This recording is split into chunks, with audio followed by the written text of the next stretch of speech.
Hi friends, welcome to Shailaja all in one channel. Friends, ఈరోజు మనము 5 నిమిషాల్లోనే బ్లౌజ్ పీస్ తోటి అమ్మవారిని చక్కగా ఎలా రెడీ చేసుకోవాలో చూద్దాము. ఇది ఫస్ట్ టైం చేసే వాళ్ళకు కూడా చాలా ఈజీగా, చాలా సింపుల్గా ఉంటుందండి. ఫస్ట్ మనం బ్లౌజ్ పీస్ తీసుకోవాలి. బ్లౌజ్ పీస్ అనేది కొత్తదే తీసుకోవాలండి. ఇంట్లో ఉన్నది ఎవరైనా పెట్టిని అలా వాడకూడదు. మనకి కొనుక్కున్నది కొత్త పీస్ తీసుకోవాలి. దీనిని ఇలా చక్కగా చిన్న చిన్న ఫిల్స్ లాగా పెట్టుకోవాలి. ఇలా పెట్టేసుకొని మనం ఒక పిన్ను పెట్టుకుందాము. ఇలా ఒక పిన్ను పెట్టేసుకొని చక్కగా అన్నిటినీ నీట్గా సెట్ చేసుకోవాలి. ఇలా అన్నిటినీ సమానంగా నీట్గా సెట్ చేసుకొని మళ్ళీ మధ్యలోకి ఒక పిన్ను పెట్టుకుందాము. మనకి ఇది ఎక్కువ టైం కూడా పట్టదండి, కేవలం 5 నిమిషాల్లోనే అయిపోతుంది.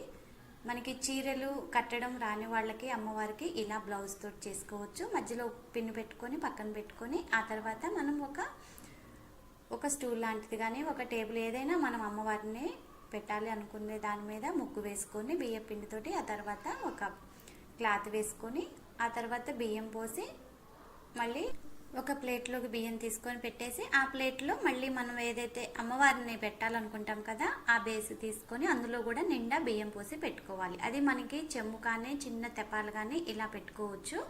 దాని నిండా బియ్యం పోసుకొని పెట్టుకొని దానిపైన కొబ్బరికాయ పెట్టుకొని ఆ తర్వాత అమ్మవారి ముఖాన్ని ఇలా కట్టుకోవాలి.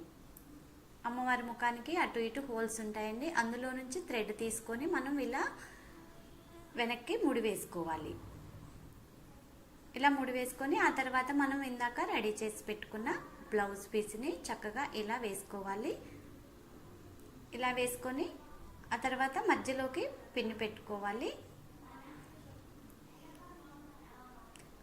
ఫస్ట్ మనం ఒకసారి సెట్ చేసుకొని చూసుకొని ఆ తర్వాత మళ్ళీ దీనికి పిన్ను ప్లేస్లో మనం లేస్ కట్టుకుందాము. ఇలా లేస్ కట్టుకోవడం వల్ల చాలా అందంగా వస్తుందండి అమ్మవారు. ఇలా లేస్ కట్టుకొని మనం ఏమన్నా నగలు ఉంటే గోల్డ్వి వాటితోటి అలంకరించుకోవచ్చు. మనం రోజు వేసుకునే నగలు వేయకూడదండి అమ్మవారికి. ఇలా చక్కగా పూలతోటి అలంకరించుకొని ఇంకా కొత్తవి ఏమన్నా నగలు ఉంటే అలంకరించుకొని ఆ తర్వాత చక్కగా పూజ చేసుకోవాలి.